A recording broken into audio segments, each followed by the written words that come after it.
This is the FM Gold channel of All India Radio Delhi, broadcasting on 100.1 MHz. The broadcast is also available through live streaming on Prasar Bharati app, News on AIR for listeners anywhere in the world. The new education policy is promising to bring in a lot of changes in the educational framework of India in the coming years. What are its salient features and what does it store for those future students? We are now joined by Professor Renu Nanda from the Department of Education, University of Jammu, and talking to her is Nitish Arora on the features of new education policy. Hello, Professor Renu Nanda. Welcome to All India Radio Delhi. Thank you so much. The new education policy. This is one document which has really aroused lots and lots of curiosity. I just want you to unfold it for our listeners so that they get to understand it better. So the launch of this national education policy in the month of July suddenly came as something which was welcomed by one and all. And there are various reasons for that. I think the most important is that we have a policy now after many, many years. And 34 years, if I'm not wrong. Exactly, 34 years. And it addresses certain core issues, core areas, which were never ever addressed by the other policies. It has one of the parts dedicated to school education. Another part is to higher education. The third one is about the key areas of focus, which includes the professional, the adult education, promotion of Indian languages, art and culture, technology, integration and its use, online and digital education, and implementation. So the fourth part of it talks about making it happen, about strengthening of the Central Advisory Board of Education, financing, the implementation part, how to handle the issues, the concerns at the grassroots level. So if we are bifurcating this broadly into two, the school education and the higher education, we are replacing an old system of 10 plus 2 with a new system of 5 plus 3 plus 3 plus 4. What is the difference? The emphasis in this new policy is, about recognizing, identifying and fostering the unique capabilities of each student. See, the earlier policies that we have had, I don't think they were absolutely quiet on the innovative and the creative abilities of a child. So this policy, tries to focus on that. So what actually happens is that we talk about the structure, the foundational structure. See, less than 3 years, it is the Anganwadi, the preschool, the Bal Vatikas, when the child is, between 3 to 6 years of age. Mm-hmm. Now, in this, the foundational steps are very important. India has not been able to focus much with regard to the foundational stage of the child. The policy covers broadly all private as well as the public partners into it. The government schools would also be covered into this. Okay. Then, age 6 to 8, the class 1 and 2 is another step. And then another 3 years, this is class 3 to class 5, the child is between the age of 8 to 11 years. The entire commission has tried to understand that the earlier structure that we had, the pre-primary and the primary, and then we would talk about the elementary, the higher and the higher secondary and so on and so forth. The nomenclatures are there, but now when you talk about the foundationals, if you ask me, as a researcher, as a student of education, I would say that the very word foundational means that the focus has to be on laying a very strong foundation for the child. And for that, the teacher has to work very hard in the sense like try to understand that each student, each child is different from the other child. We need to bring a complete change. It has to be a complete U-turn. See, our curriculum has to change, our pedagogy, methodology, everything has to change. It's not just talking about the policy per se. And what is the time frame for that? It has already started. The Prime Minister himself took the initiative of addressing the nation with regard to the policy, followed by the Union Minister for Education. And then there was a meeting with almost all the Vice Chancellors, which was chaired by the President of India. And then subsequently, the union territories and the states were given the time frame. So the states and the union territories will take time to understand and then basically see how best can they realize the objectives or the goals, which are behind this particular policy. Well, what I understand of the changes in the school education is that the emphasis is now on foundational literacy. And there is one more factor which I think is coming into force is use of mother tongue. Yeah, that is very interesting. You see, we've always had a 3-language formula, which actually was implemented partially but not fully implemented. The problem area was private schools and they were actually not following the 3-language formula. and the Yeah. emphasis was only on English education and English English language. medium.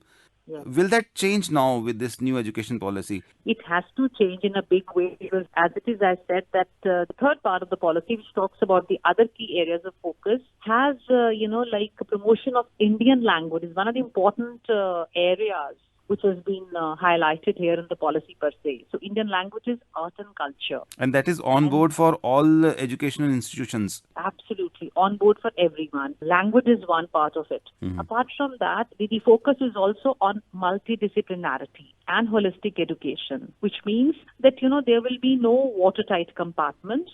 So students can study cross sciences, social sciences, arts, humanities, sports, and the whole idea is to ensure the unity and integrity of all knowledge.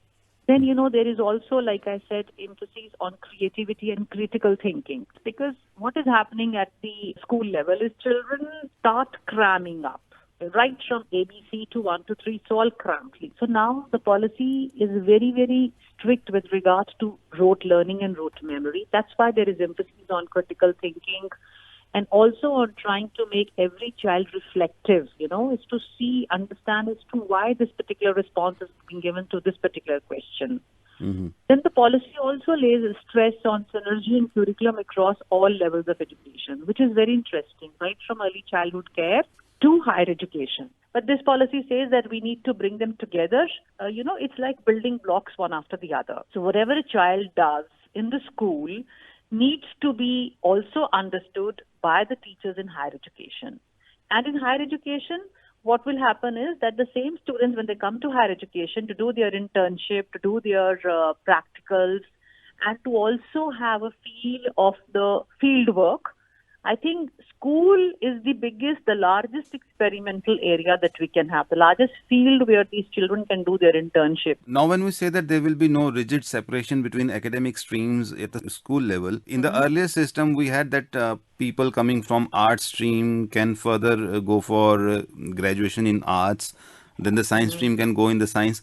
How will that happen now once there is no separation between academic streams in school level? You see, the policy offers exit and entry at multiple levels. Mhm. So a student who's opting for a particular course, say studying mathematics and maybe physics with that and chemistry, but wants to do music Okay. or creative writing or maybe take up some kind of a sport or some yoga activity or whatever, the student will be given the freedom to be doing that. Now, the problem is when it comes to implementation. Your question is very, very relevant. The answers to the question that you have raised would not be in one direction. It will have many answers. Mhm. Why? Because our system is, very compartmentalized. True. So when we talk about BA, so we only look at the arts part of it. Mhm. The students hardly go here and there. But then, you see, there are some colleges, I would say, in the cosmopolitan cities, wherein they do offer students who do their physics honors or they are doing their economics honors. So they do take a course, for example, in physics, say in economics, or they are doing honors in economics, say they do study some bit of, maybe little bit of chemistry. So that was happening earlier under the choice-based credit. Mhm.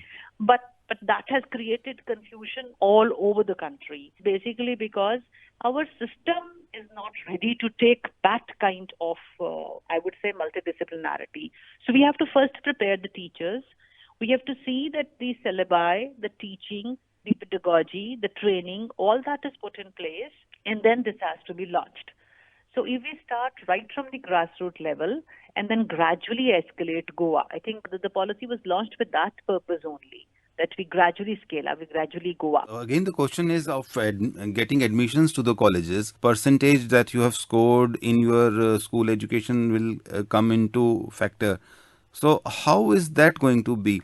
Suppose somebody has taken up a set of subjects in school education, and for graduation, he wants to switch over to Take another. another stream. For example, somebody who's not very good in sciences, and in the art streams he has got let's say 80%, 90%. Nowadays you that they have touched the ceiling 100% in art stream, and suddenly he wants to take sciences in college. How is he going to be evaluated? I mean, that percentage So you cannot get similar percentage in all the subjects. So how is that question of admissions to the colleges will be addressed? That's right. That's a very important question. You see, the policy also talks about an academic bank of credit. Okay. It's like any other bank, you know. They're saying this will be established, which would digitally store the academic credits earned from various recognized higher education institutions, so that the degrees from a particular higher education institution can be awarded, taking into account the credits that the student has earned. Now, a 4-year degree program may also lead to a degree with research if the student completes a rigorous research project in their major areas of study, which will be specified by the higher education institutions. We can say that a student now has the choice to do 10 plus 2 plus 1 year and then, get some kind of a diploma, or you do a 2-year graduation and then you can get a certificate. You do a 3-year and then, 10 plus 2 plus 3. And then, accordingly, you will be given a degree. But then if you do a 10 plus 2 plus 4, right? Now, the 4th year will be dedicated to research. And students who do their 10 plus 2 plus 4 will do 1 year of their master's, which means 1 year of research they will study there.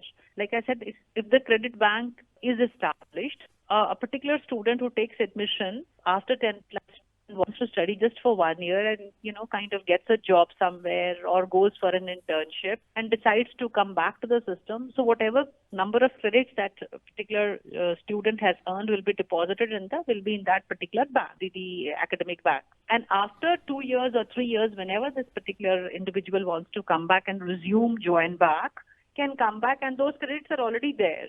And whatever is the balance credits required, depending on the requirement of the individual, if he or she wants to do for maybe 1 year more, like I said, that is multiple entry and exit. The big question, which I also have to many people, is how are we going to implement?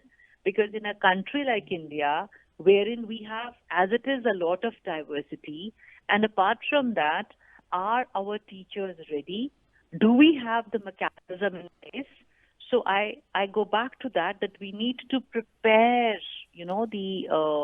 I think first the social fabric, all the stakeholders, the society, for which I think the government of India is doing just the right thing by organizing every single day. There are at least 3 to 4 programs, webinars, roundtables, discussions on this policy. The whole idea is to create that awareness amongst the people and let the feedback come. That is how people are going to reflect, think, pose questions and look for answers. And when we get a suitable answer to a particular question, we have to see that whether that can actually be implemented. So I have 2 basic questions. One for the parents who are who are just having their kids enrolled in the school. What changes will be there for a fresh student, let's say of 3 years of age, in this new education policy? And number 2, a student who is in 10th standard, in another 2 years he will be completing his 10 plus 2. What should he be looking at? Right. Somebody who's going to start. For that parent, it's a very good opportunity to be exploring possibilities, like I said, in the preschools. So now you want to send your child to a government school. There are Balvatikas, there are Ranganwadis. There is a lot of focus. The early childhood care and education gets a lot of importance in this national education policy, primarily because it is something which is required to build a very strong foundation for the child. If you ask me that as a parent, what would be my reaction? I think I should be overwhelmed. I should be very, very happy that I look for a very secure initial grooming of the child, which will take care not only of the physical, the mental, the intellectual, but also the emotional and the spiritual needs of the child, because of the multidisciplinarity, transdisciplinarity, and also the infrastructure that will be created in these institutions wherever possible. That is what the government is promising to do for a child who's going to enter the school. Now, you're saying a child who's in class 10. I think the child in class 10 should be equally happy. Of course, so would the parents be, because the focus now is going to be on vocational education. But the new policy promises vocational, professional education and technical education. So when I say promises, it means that a child has that freedom, that choice that after class 10, I need not essentially go for higher studies, as is happening in the West, the advanced and the developed nations of the world, wherein you can choose to be a sports person, you can choose to be an artist, which is not being looked at as a profession, as a vocation in a country like My India. question for class 10 student was from that perspective, because once you cleared your 10th and you're going to the school now for the class 11th, as and when the schools opens, he will be asked to choose a stream. Yeah. What should he now be focusing on? And just in Yeah. case he takes commerce as a subject in 11th and 12th, and he want to switch over after 12th, will that be okay for him now? Yeah, you see, if you have taken commerce or you've taken arts, whatever, with this new policy, you are not going to be restricted within your own domain of studying only commerce or science. Okay. So you're studying other subjects as well. It's like the cafeteria approach. So you pick up whatever you think. And now for that, the big question is, you know what? Not that what will the child choose, is now the question comes on the parent also of this child in class 10. Because as parents, we have to be having those guidance and counseling skills and understanding about the child and the future, the likes and dislikes of the child, so that the child can be accordingly guided, of course, at home by the parents and then by the professional counselors. And with their help, with their guidance, the child would be in a position to opt for something which a child actually wants to study, will be given the freedom to be switching over. But, well, that does not mean that you go on switching over. That is why before class 10, the focus is on vocational education from class 6 onwards. Okay. The whole idea is to understand the interests, the likes and dislikes of a child from that stage onwards. And then the teachers would be in a position to make an assessment of the child, and the counselors can guide the child accordingly as to what are the different options available for a student who has interest in a particular domain or a particular area. Great. So now, as an educationist, the final question, how do you look at the education scenario, let's say 5 years from now with this new policy? If you ask me, I am very happy, is because this is for the first time I feel that we are not into watertight compartments. A policy which talks about ethics, about human and constitutional values, and then, not only talks about it, but says that we need to include these in our curriculum.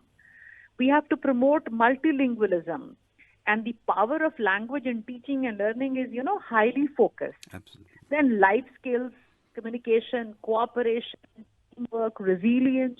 I mean, I look at all these things as something which is very, very bright, not only for people living in smaller places, but also in bigger towns and bigger cities. And also that when we talk about the regular formative assessment, see, for the first time, a policy says that do not look at the summative assessment.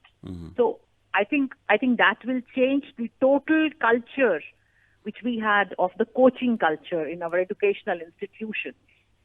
So the students need not now be dependent on the coaching and the tuitions and all that. And then making use of technology, I think equity, inclusion. So all these things, sometimes you see we say that a lot of big words have been used. But I think it's very important also to be talking about these issues, especially in the present context wherein, the whole idea is to give an equity with regard to education, with regard to access, with regard to availability of resources at all levels. So the premises have to be, infrastructure has to be so arranged or so planned and executed so that these children can also come. So I think it's a policy which brings in a lot of hope, freshness, and a lot of freedom, and a lot to do for all of us. Oh, challenges are many, but we are on the threshold of a new era in education. And I think it's a win-win situation for everybody. The students, the teachers and the parents, but all will have to work very hard. Absolutely. Thank you, Professor Nanda. Thank you so much for being with us. Thank you. Thank you so much. You just heard an interaction with educationist Professor Renu Nanda on the salient features of the new education policy. We welcome your suggestions and comments regarding our programs. You can email us on englishtswdelhi@gmail.com. This broadcast came to you over the FM Gold channel of All India Radio Delhi.